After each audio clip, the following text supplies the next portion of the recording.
advanced math tutorial. Today we'll be looking at equivalent fractions. So once we say something is equivalent to this, that means they are the same. They are virtually the same thing. Okay? So they have the same influence as the other. For example, I have a set of fractions here. This is 1 over 2, this is 1 over 3, this is 3 over 4, and this is 2 over 5. I want to make equivalent fractions, at least 3 examples for each of these fractions. And how can we make this equivalent fraction? Well, the simplest way we can do it is to use a whole number apart from 1 and multiply both the numerator and the denominator. Now, why did I say apart from 1? Because if I use 1 to multiply this fraction, it is going to give me back this. If I have 1 over 2, then I'm going to use 1 to multiply both. It's something as 1 times 1 all over 2 times 1. And I will still be left with what? 1 over 2. So 1 doesn't have much impact here. So we are going to start from 2 upwards. So here I'm going to use it to multiply the numerator and the denominator. So you have 2 times 1 all over 2 times 2. So that is going to give us what? 2 over 4. So 2 over 4 is equivalent to what? 1 over 2. Another one, I can use 3. 3 times 1 all over 3 times 2. And that will give me what? 6. Sorry, that will give me 3 over 6.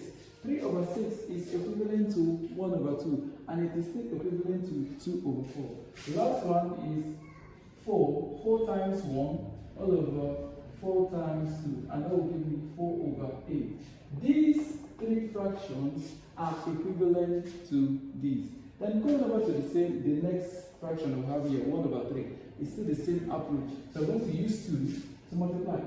2 times 1 all over 2 times 3, that will give me 2 over 6.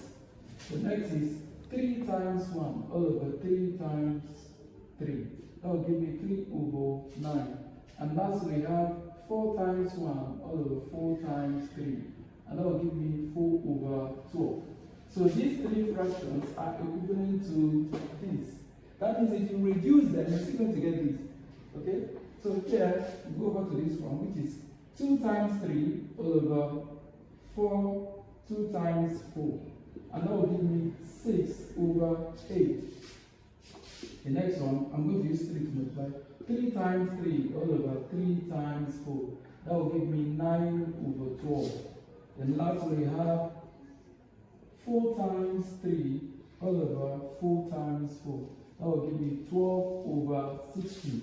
These 3 fractions are equivalent to these because if you reduce them, you're still going to end up with 3 over 4. So they are equal. So lastly, we have 2 times 2 here all over 2 times 5.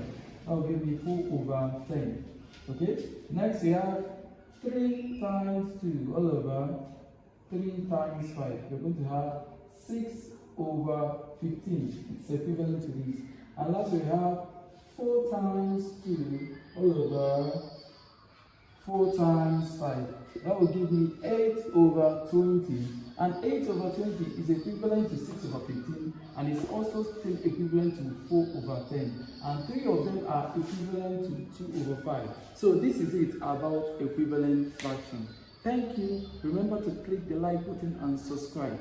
See you in the next video. Bye.